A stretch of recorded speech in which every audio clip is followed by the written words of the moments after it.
So mga igsoon, ang atong unang pagbasa naghisgot nga matud pang San Pablo, ang Ginoo ray maghukom nako. Nya kay ang Ginoo may maghukom nako, di sad ko maghukom nako, di sad ko maghukom ni bisan kinsa. Nya kitang tanan giauhag ni San Pablo nga dili mo hukom ni bisan kinsa. Dili ba mo hilig nga manghukom? Pananglitan ang pari, madugay o sugod sa misa, wa mo manghukom sa pari. Murag na adayon no. Kanang pari nga magsigig baligyag slat, wa mo manghukom ana nga unsa sa inyong hukom. Matud pa ni San Pablo, ang gisiguro hinuon niya nga ang iyang kasing-kasing matarong, nga limpyo tinaw ang iyang kasing-kasing. Muna sa ato manggudiring tubag sa Salmo, nag-ingon manggutag, ang kaluwasan sa matarong nagikan sa Ginoo. So maluwas kita basta ang atong kasing-kasing limpyo. Gilingi ay mong tupad na kumusta maron imong kasing-kasing limpyo. Unsaon man pagkalimpyo sa atong kasing-kasing. Matud pa ni Kristo sa atong ebanghelyo, ang bag-ong bino isulod sad sa bag-o nga sudlanan. Ang daan nga biste ayaw tapaki og bag-o. Pasabot i-match nato ang atong kasing-kasing sa kasing-kasing sa Ginoo.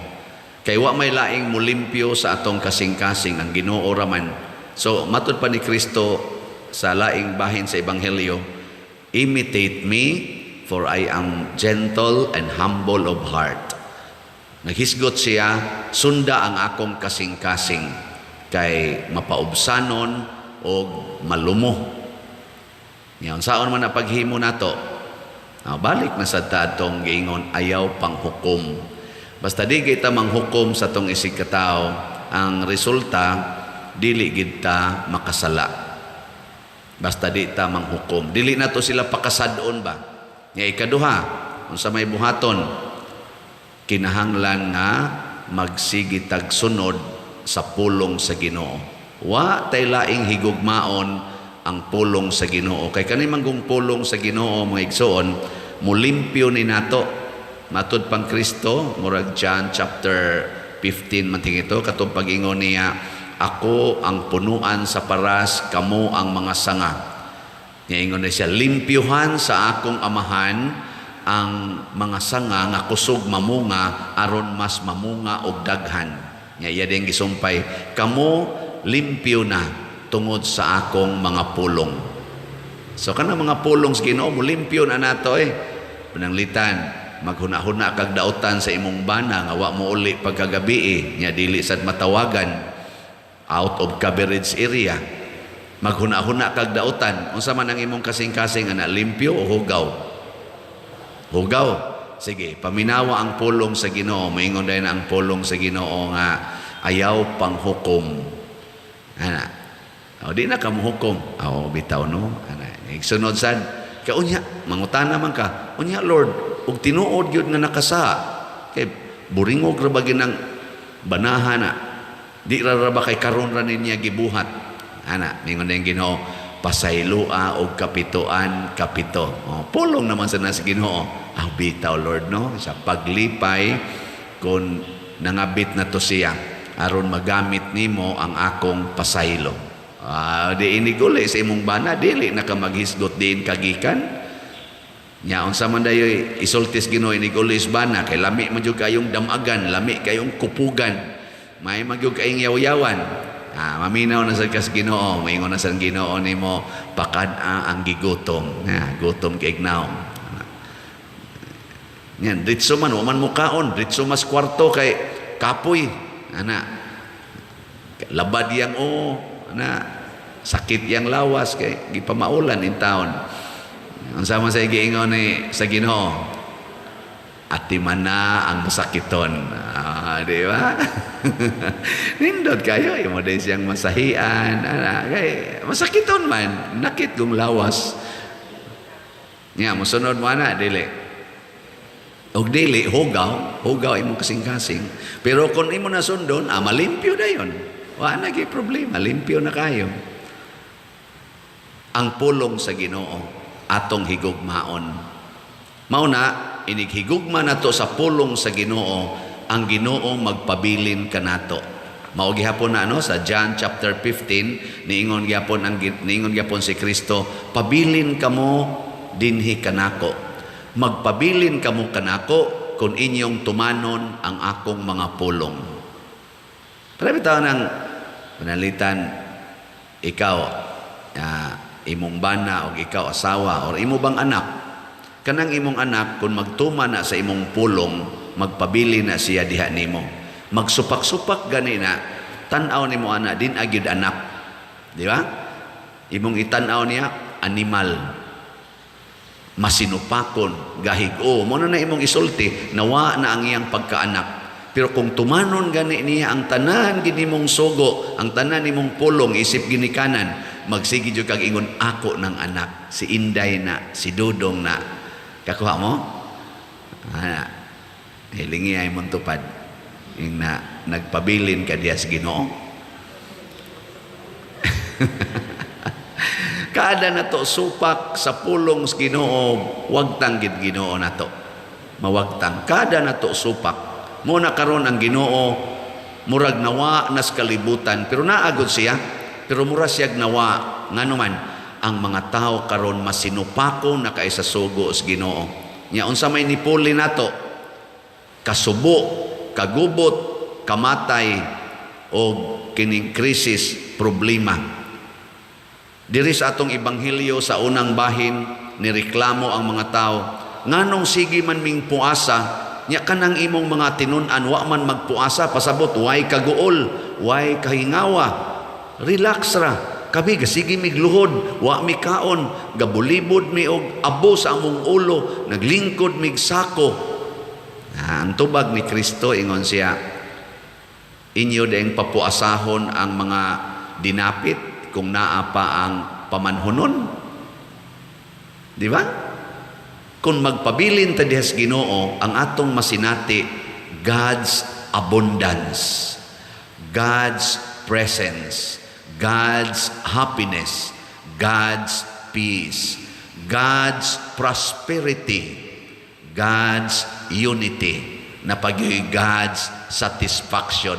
Morning atong gitawag og DOPS, divine unity, prosperity, and satisfaction, nga atong gibaligya nga slot para sa atong project. Di ba? Mailhan mo na nimo kung nagpabilin tas Ginoo, nga naman sige gid nag-develop atong kinabuhi.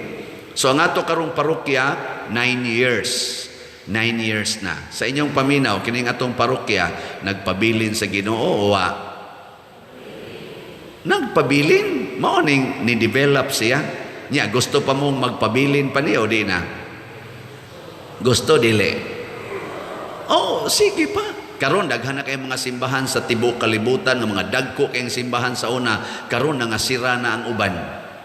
Ang uban gipang-convert na og mga museum, gi-convert na kuno og mga malls. Kana bang murag mga stalls ba nga nanay mga tindahan, gani ang uban anay mga KTV bars kay nahimo namang commercial area kay wa na may nagdaang mga pare, kay wa naman sad sila magpabilin sa Ginoo. Na nasaroy daghang mga congregations nga nangasira na ang ilang mga houses, gi-merge na lang sila sa ubang mga houses kay mga tiguang ng ilang mga religious persons dito, wa nay bukasyon kuno ang ilang relihiyon. Ngano man sayon ra kay natubagon, wa na sila magpabilin diha sa Ginoo. Nya kon gusto pa ta nga magpabilin diha sa Ginoo, napatay 10 years hangtod moabot pagitag daghang katuigan, sige lang gid mo palit og slot. Samtang ni apa ko dinhi, sige kog baligyag slot. Og kanang pagpalit og slot, mao nay timaan nga kita nagpabilin diha sa Ginoo. Nga naman nakighiusa kita sa simbahan, sa parokya. Bisag asa pa ka, muna nining ato karong Triduo Mas, hinumduman nato ang mga tawo nga nakakontribute niining maong parokya. Gikan kaniadto hangtod karon ang buhi pa ug ang nangamatay. Kita sa dinhi sa atong parokya, pasalamat pud ta ninyong tanan nga mga parishioners, territorial o online parishioners. Kitang tanan nga nitampo dinhi sa ginagmay o dinagko nga donations pinaagi sa pagpalit og slots. Congratulations kay daghan kita grasya punon tas Ginoo. Munang wa gi na malit og slot dinhi nga kinasing-kasing nga naggumbol nga nagsigig mahay sa Ginoo. Naapagoy ni palit na tog slot nga wa ay sakit. Pag humagpalit og slot na stage 4 cancer, pero malipayon lang yapon siya nga naghuwat sa iyang kamatayon. Nga naman, kay siguro siya nga dawaton siya sa Ginoo dito kay nipalit siya og slot. Kanindot ana no? Oh. Nang atong dopes karon gamay pabiyaghalin pero okay na sa noon. Niabot na as of yesterday na natay total nga halin sa dopes nga 3,643 slots. Nga sa atong kuan SBF MP katong para sa ato ning karon na ni nga celebration September 5 na nasa tay total nga halin 1,516 ka slots. Pakpakan na to sila tanan nga namalit. So, sa dopes, daghan pag slots na hibilin, 51,357. Niya, sa atong SBF MP, kung ano lang nahibilin ron, 484 ka slots. Salamat sa inyong pagpalit ha, kay murag mo palit na taanig bugas, either karong Sabado, ugma, or sa Lunes ba. Depende lang sa availability niya sa atong mga tig-deliver ngadto sa mga kapilya ug ma-ready na sad ang mga master list sa atong hataganan. So salamat gyud kaayo sa Ginoo niini. Ang atong pagpabilin diha sa Ginoo nagpasabot ang atong gugma sa katilingban, ang atong gugma sa simbahan. Busa karon atong himuon ang atong pagpadayag nining maong gugma.